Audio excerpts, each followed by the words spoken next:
have any enduring memories from the Super Bowl and the last time you guys played the Patriots? This is definitely a game that's going to give you a little bit more push for a little payback. We get a takeaway right here. It's over.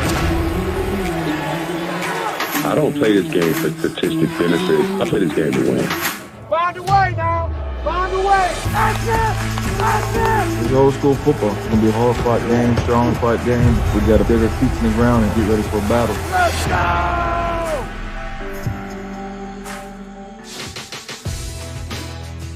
Oh, yes, we all remember what happened in the 2019 Super Bowl. The Patriots absolutely beating up on the Rams. And tonight we see these two teams face off again for the first time since. Hello, everybody. Welcome on into First Take. It's Thursday. We're happy to have you here with us. I'm Charlie Arnold, Stephen A. Smith, Max Kellerman in the house. And gentlemen, what a crazy past couple of weeks it really has been. Lots of shuffling around of the schedules, but finally, it looks like we're about to enter what can be considered a normal Week 14, and it starts tonight. The Patriots are visiting the Rams, and the Patriots, as we know, they are really fighting for their playoff lives. They are 6-6 as it stands right now. So, Max, I ask you, what do you think? Are the Patriots going to upset the Rams tonight? I think they will. I think the Patriots are upsetting the Rams. There's a reason they've won 4 of 5, the Pats, right now. And there's a reason that they're only 6-6, incidentally. And I think that's because not only did they have a quarterback coming off a catastrophic injury in the first year on a team that had a quarterback that was the opposite of him, right? Not only did they have defections off the defense, Hightower and Chung, before the season started, and they lost Gilmore for a while, but then Cam got COVID, and the team facility shut down. They couldn't practice. So they lost a couple games in the middle there. They lost some squeakers to Seattle and to Buffalo. But in the middle, they lost a couple of games like against Denver and games that they may have won otherwise that's making their record look worse than it is. But even so, they have so many quality wins. The Dolphins, the Raiders, Arizona. They beat good teams. And as I said, they came a play away from beating Seattle and a play away from beating Buffalo. They beat and compete with good teams. And the reason is they have the greatest coach in the history of the game. Remember last season, Stephen A., when we said Mike Tomlin did his best coaching job because without Roethlisberger, he went 8-8. They had a chance to go 9-7 last game of the season, right? Before they lost to the Ravens. Belichick may be doing his best. He's 6-6 now, and maybe should be 8-4, and maybe had COVID not hit 9-3 or something like that. Nevertheless, you are what your record says you are. They're a 6-6 team, but they are trending in the right direction. They are playing great defense. Cam Newton seems to be getting better and better in recent weeks as he distances himself from COVID. They just beat up on the other LA team 45-0, and the Rams have a quarterback who right now has a turnover problem. You better play mistake-free against a Belichick team. I think Goff right now is making a few too many mistakes, and I like the Patriots in an upset on the road.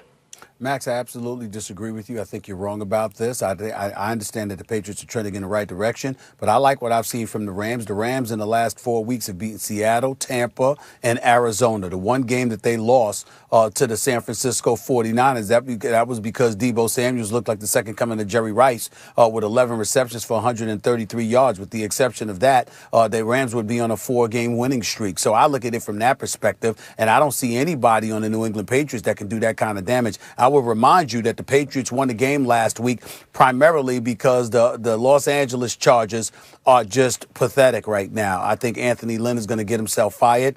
You can't lose leads of 21 to 17-point leads twice, an 11-point lead, et cetera, throughout this season with a rookie quarterback that's playing lights out, and you're going to get to keep your job. Ultimately, you're going to be the one held accountable because your special team stinks, and obviously your defense and your offense both appear to be demoralized under your stewardship. Anthony Lynn is in a world of trouble, and that's what the Patriots ran into last week. And where's the evidence? Because Cam Newton, who you talked about trending in the right direction, 12 of 19 for 69 yards. I mean, forgive me, stop the presses. What a spectacular performance by his part. Let's stop the nonsense here. It was more a product of the Chargers and how pathetic they have been as opposed to the New England Patriots. There's no excuse to lose 45-0 to the Patriots. In the end, that ain't going to happen to the Los Angeles Rams, which is the top 5 defense, number 1 against the pass, and number number 3 against the rush, and you got cats like Aaron Donald and Brockers and Leonard Ford and those boys coming at Cam Newton, I don't see this being a good day. I understand that Bill Belichick is an exceptional coach, and he'll make things interesting because he's going to befuddle Jared Goff, and that's usually when they've struggled. Fair enough. He struggled against San Francisco. He struggled against Miami. Those are 2 of the losses they've had in the last 6 weeks, so that is fair. But the question is, can you generate anything offensively? And I don't believe that the New England Patriots are going to be able to generate anything offensively against this particular defense. I just don't see it. Well, listen, the Patriots, among the teams they've beaten recently, are Baltimore and Arizona. As I said, they're having quality wins against good teams. Now, they squeaked by the Jets, but again, that was coming out of that period where they had to shut down the facilities and Cam was getting over COVID, and even later said, you and I observed on the air, we wondered out loud, is he suffering still from some kind of lingering effects? And then Cam referred to it. So I think it's fair to say, yes, they almost beat the Bills, they squeaked by the Jets, but then they beat Baltimore at a time when that still seemed like a really good win, and Arizona, who'd been hot not too long before that. Now, it's one thing to beat the Chargers, Stephen A., who are a talented team. And this is what I mean about Belichick. Who has more talent on it, the Chargers or the Patriots? It's one thing to beat the Chargers. To beat them 45-0? 45-0? As bad as Anthony Lynn must be, what does that mean? If you gave Belichick the Chargers roster, he'd win 90-0? Can you get 45 to negative 40? That's probably about what it means. Coaching acumen. Yeah, right. 90-0. Belichick's coaching acumen. Right. 90-0. It's a 90-point swing. The spread should be 90 points on the game. Belichick's coaching acumen, Stephen A., I've compared him to Floyd Mayweather as a coach. Remember Floyd's great quote, you better not make no mistakes, because Floyd's saying no one's perfect, but he's going to make fewer mistakes than you, and he's going to punish you for the mistakes you do make. That's Belichick and the Patriots. He's not perfect, but they will make fewer mistakes than the other team. They did it in the Super Bowl, and they won a defensive struggle, and you even brought it up yourself. Fair enough. Belichick versus Goff. We've seen this movie before. The Rams have a better defense now, but still, we've seen that before. And Goff, particularly recently, has had a fumble and just a turnover issue, an interception turnover issue. And McVay's addressed it.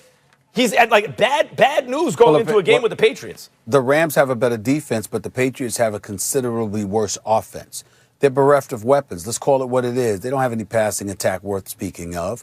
They run the football effectively, and they use Cam Newton to help assist in that regard. Against these Los Angeles Rams, I just don't see that happening. One of the things I've been so incredibly impressed by is the balance on the defensive side of the ball. They can stop the run. They can stop the pass because they can get to the passer, but they can also defend in the secondary. They can zone. They can man up. They can do whatever needs to be done. They can play whatever style needs to be played. The acquisition of Jalen Ramsey last year has really buffered that defense significantly because, again, not only is he gifted, but he's physical. And so because he's physical in the back and you've got them brothers in Donald and Brockers and others physical up front, again, they can beat you with physicality. They can beat you with athleticism. They can beat you with speed. And obviously they've got the acumen necessary. I just don't see the New England Patriots offense having a good day against this defense. I just don't see it.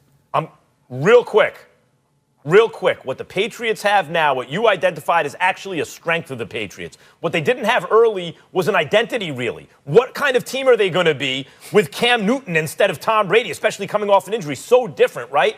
They know their identity now. Their identity is they're going to run the ball and they're going to play great defense, especially in the secondary. That's who they are, and they've employed that.